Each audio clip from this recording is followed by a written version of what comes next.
district that hard shift graphics in a very short period of time.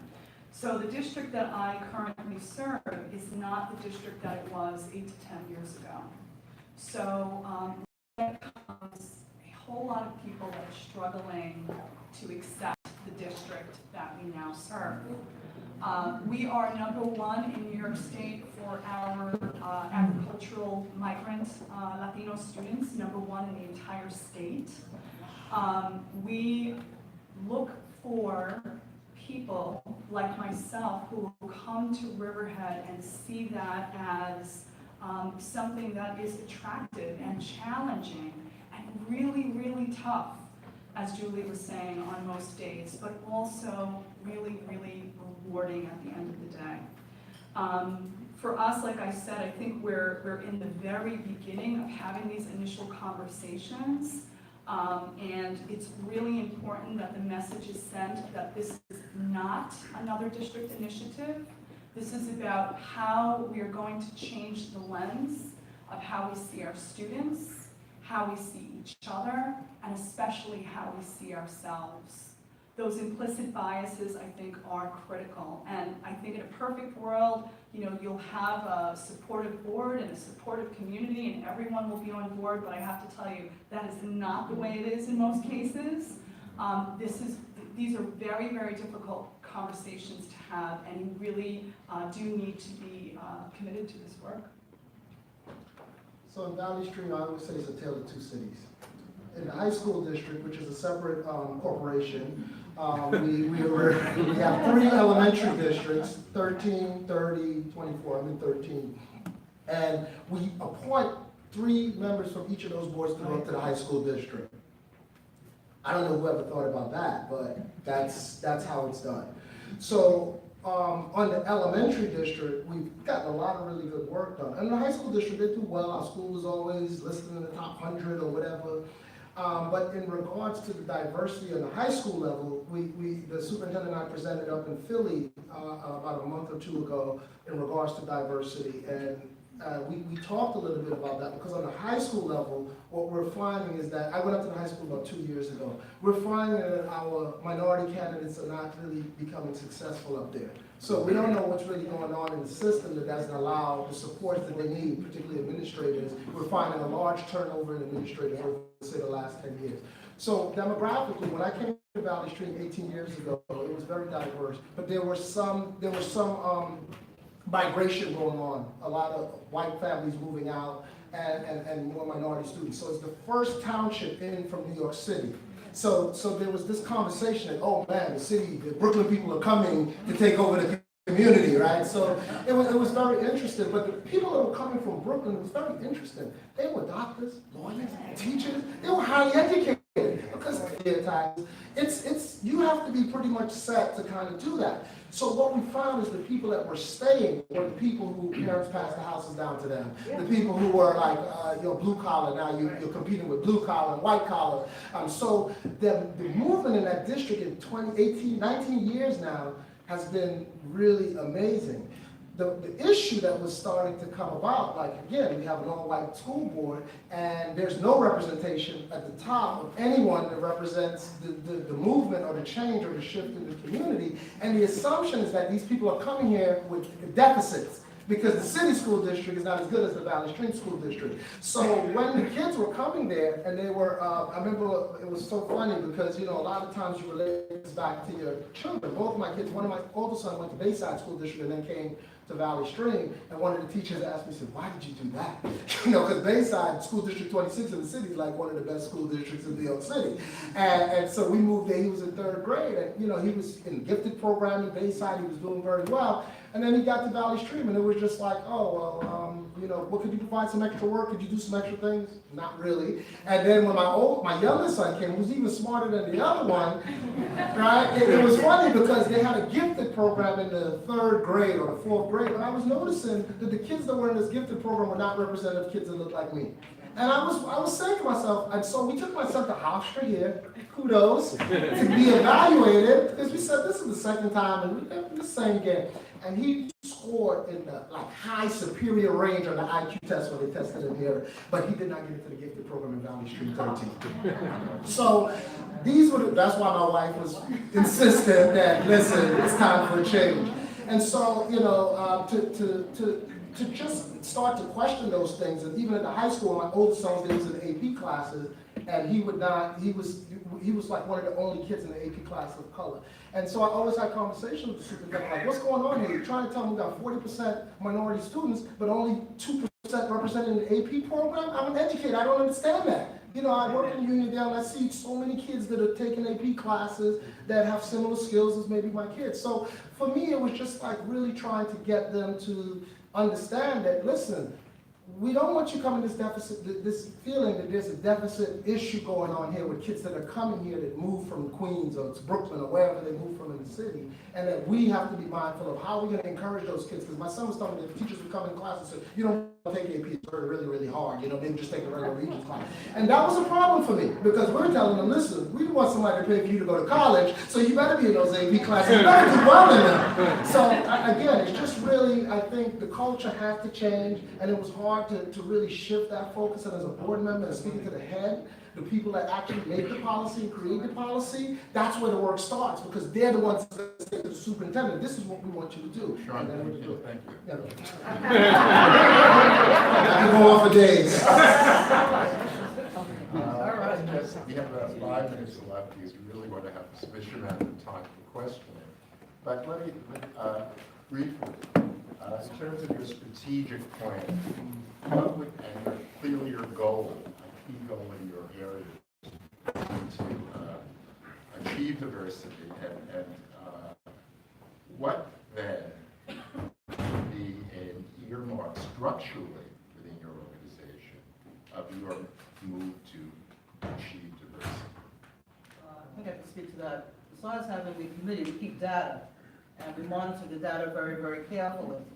And we hold accountable, not just the committee, but also the building principal, also the assistant superintendent, who's there now, and the school board reviews, actually, what's happening in human resources. And because of their annual review, people know now that they're being, shall we say, monitored.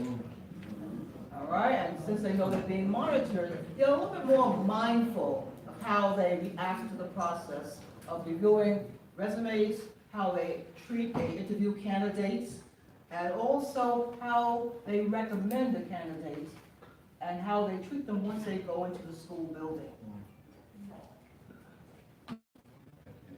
I'm gonna pass, I spoke enough. You know, so let me just say, it really is all about the data.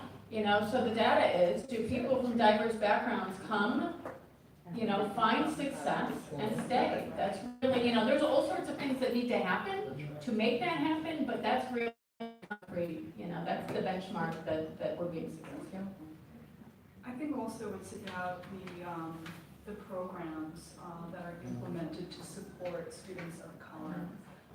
Because I think we have to be cognizant of the fact that best practice in curriculum instruction, certainly a district like mine so far, if we don't have in mind at heart in everything we do, I don't think that we will ever move the district forward, and certainly not a district that is 50+% children of color.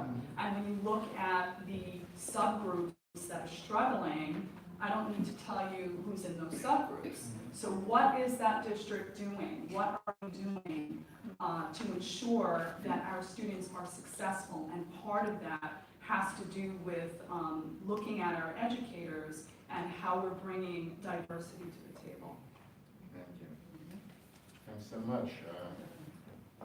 Excellent contribution to this work. And now I have some cards that I'm going to read for you. First one is, what are your thoughts on including explicit language in your organization or on your organization's policies regarding affirmative action or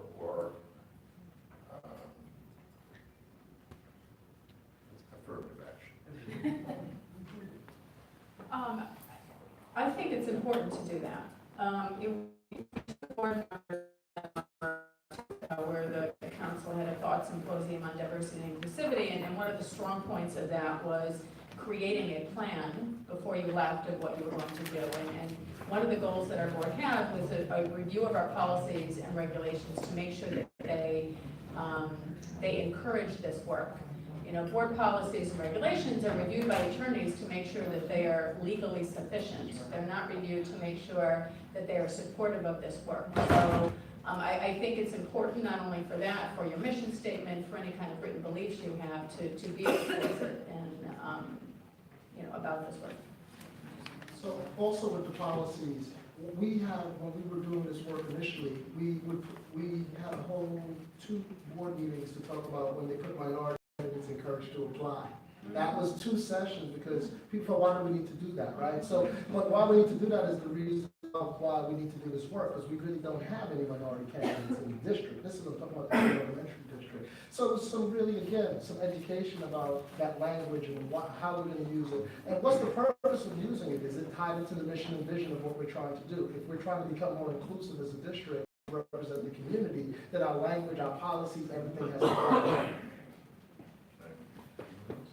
I want to add to that. I think, again, there's a process, and I agree that it's critical to have that direct language, but I do think that a lot of education needs to go into it for board members and for the quote-unquote gatekeepers before you can do that. I just want to point to what's happening with Chancellor Carranza, and I have to say, being a superintendent of being leaders of color, I think we have to be very intentional, but also very careful with this work and make sure that we bring in others to assist us with the delivery of the message of educating our boards of education and our school communities. Let me, there's another question which is interesting. This has to do with some of the possibility of legal challenges that might emerge as a result of these policies regarding diversity. What are your thoughts on that? Well, most of the policies that would come to challenge that would be that people are feeling that there is some kind of discrimination going on. And I think to speak to that, we don't just hire minority candidates. We hire the best candidate for the job, whoever that person would be. And I think if you have a legal challenge to that we're looking at metrics to say these are the things that we're looking at, we're not, saying, for example, we're going to bring this person just because they're Native American, just because they're that, opposed to somebody else. But we're going to bring them in because they're Native American and they've met all the metrics of the expectation. And I think any legal challenge, and most boards of education, again, we work very closely with the attorneys in everything that we do, in the policy around hiring. We take their needs. If they say, hey, don't do that, it can be construed this way, we don't do it. Because when you have a challenge legally for something having to do with civil rights, each board member is not, there's no, you can't waive out of that. You can't say, hey, by the way, they're gonna sue the board. They sue you individually and personally. So we don't really take chances with anything that's gonna have to do with any kind of stuff. I tell people, they're doing something in high school, they're doing a waiver policy, and they're trying to change the waiver policy, and people feel that waiver policy is allowed access to anyone in the school district to go to any of the schools. The problem is the attorneys are telling us don't do that, because if you do it, somebody's going to sue you and say now you're not allowing all kids to have access to that school where they all pay high school taxes to go there. So the community wants to do it, and they're fighting the board to do it, and they've been very upset with us at the high school board. But again, if you get sued for that, it's a personal suit. They come after you personally, not necessarily after the board. Can I respond to that also? That's why it's very important in your process to have things written. For example, if you have a committee working, they should have minutes of the committee, they should have criteria for the hiring, they should have a rubric for the interview. For each stage of interview, they should have data after each round of the interview. So you can show that X number of people of whatever ethnic background or interview, this is their rubric, and this is how they went along. So if you're challenged legally, you have the data to support your final decision. This question has to do with districts with exclusively white school boards. How do you as leaders, interpreting this a bit, how do you as leaders create advocacy for minorities? So I think because I'm the only one on the school board, they really don't come there for the food or the pay. really there because they really want to make a difference in the lives of people. And yes, it does matter to have that diversity on the board, but I think what's more important is that the relationships are built and people can begin to understand why certain things are important and why we should move in a certain direction for the greater good. Because as board members, you're looking at it from the stadium view, you're looking outside, you're on the top, you're looking at the whole system and making sure that everything is working well. But I'm not sure if I'm answering the question you said. Well, you have answered it from the perspective of the school board member. But how does perhaps a superintendent or assistant superintendent or a person in leadership create a advocacy on the board? Because if you're advocating for children and you're advocating for what's right, often it's going to go against the thoughts and implicit biases of some school board members. And often you have to have the courage to stick to your position. And often you would be willing to maybe even put your job on the line. And let me say this, when you're challenged, and it's your livelihood, you have to reach very, very deep. But sometimes when you reach that deeply, the school board member or members who might have been opposing you for your position, they may not agree with you, but they'll bend a little bit and meet you halfway. You have to be willing to take that first step and put it in that position. Yeah, I'm gonna say that, I mean, if we assume that because school board members are not people of color, that they can't learn and understand this, we're in a really bad place. So it is about having the same kind of courageous conversations with your school board members. You know, there is so much information out there about the benefits for students, about the benefits for the region, about the benefits for this world, you know, and I come from the place that school board members are there to do the right thing by students, and the right thing, I think, can sense that, and because your job absolutely will be on the line. It absolutely will. But I always say there's one hill I'm willing to die on, and if it's what's best for children, that's where it's at for me. So just know that I think in particular, I'll speak for myself as a female, there are many days where you'll say, how did I get here? Why is this happening? Why did I choose to become a superintendent? That's all part of it. But again, I think you get to a place after being challenged so much, you get to a place where, you know what, you're going to stick to what is important to you, and that should be what is best for all students. That's where it's at. Thank you. One last question is rather specific. It has to do with universal design for learning. There's an individual is asking whether you feel that this design can be applied to the hiring for diversity. Anyone care to address that? Yes. Yeah, please help us. So before, the question about sometimes, people with diversity, part of that diversity includes speaking with accents, and how sometimes accents then can become a barrier for students, and then the example of students with auditory processing. And so written into the SSA is universal design for learning as a foundation to always look at how we remove barriers. So that's what I thought of during that question, and so in my mind, the idea of so much of what happens in classrooms is the spoken word, but we also know the power of pairing visuals with the spoken word, and then we also know that in restaurants and training platforms, we see a lot of connection.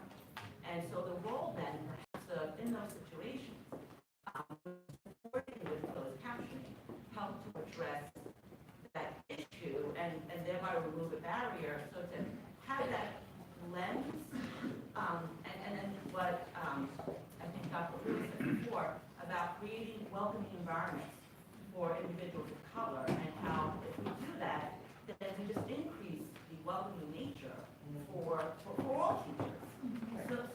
So I'm just, and I know that every school district is also thinking about, UDL when it comes to their classrooms, and that includes professionals. So I'm curious whether strategies like that or a framework like that will also help these initiatives here. So I'm not sure I totally understand your question, but let me just speak to the importance of removing barriers during the hiring process. So one of the things that we added to that, over the last couple of years is changed how we recruited for that fair. But this year, a couple of weeks before the fair happened, we had a workshop and we invited people in and we said, bring your resume. So the day of the fair, we also had resume review there. We had somebody from the regional certification office there to meet with anybody who wanted to be met with, to talk about what is your career path. What more do you need to get, either from an education or a certification perspective, to be able to make yourself more employable. So, and, I really spoke to it a little bit, but, I happened to be there doing resume review. It was glaringly apparent. The people who had, different resources in the way they built their resumes and, the way they presented themselves. So that's some of breaking down barriers and kind of bringing equity to the hiring process to make sure that the people, start with a level playing field or more of a level playing field during that process. Our last question, which is teacher education programs. And the focus of this question is how do what is your expectation for teacher educators to educate all students? Well, first of all, I'd like to see more minority persons on a college level in the schools of education teaching those classes, so that prospective teachers have the experience of having a teacher on the graduate level who's a person of color, so that they can ask questions, so they can talk about experiences before they leave the college setting and go into the workforce. I think going backwards, and a lot of times, what do our kids need to learn K to 12 to be successful in college? I think there's a gap when we look at the amount of young people that leave high school and have to take remedial classes, right? And how the cost of that, and the time that they lose from moving forward with their careers in order to do so.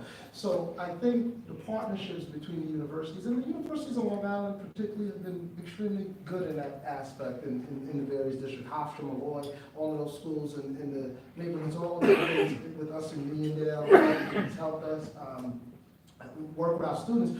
But I think the biggest issue where there's the gap is that now we're doing ESSA, before it was the Common Core standards, we're trying to make students be more critical thinkers and be able to compete globally. And I think that the biggest issue where I see the gap is that I think that the expectations, what the kids are supposed to be able to do, they don't understand that when they're in high school, right? They don't understand that charge of when you jump from high school to college, that thing. We see so many kids drop out that first year, or they stop going because there's such a hump for them, depending on the schools that they're coming from. So I think we need to find a way to help better transition them, maybe have them start taking classes in college in the 12th grade, or the colleges coming to the schools and partner with them. I think that would be something that would be extremely helpful, particularly in districts around there. They do a lot of that stuff. So I think that would be a start, to really just start partnering with the universities and the school systems to do something. I wanted to mention the NICET initiative. I don't know if anyone's familiar with Take a Look at Teaching, but that's something that Riverhead School District will be involved in a forum where we're looking to create a pipeline that even begins earlier than the high school, starting as early as 4th or 5th grade, where we're encouraging students and students who love to read to younger students. Any of us who've been teachers in classrooms, the kids who want to be teachers very, very early on, and just encouraging them to come back to their community and pay it forward. The other thing that I've been speaking with Dr. Lutz about is I think we need to create more opportunities for us to support each other. And the mentorship is really, really critical in this. I strongly believe in that. I think it's important that we tap students, that we tap young teachers and leaders very early on and say, I see something in you, and how can I support you, so that we can encourage more teachers of color to look at not only teaching but administration. Thank you. I just want to say that I'm gratified to all of you for being here. I see in the audience truly the significant leaders who are leading the charge for diversity in our schools, and I think that this panel, certainly representative of you, has made a significant contribution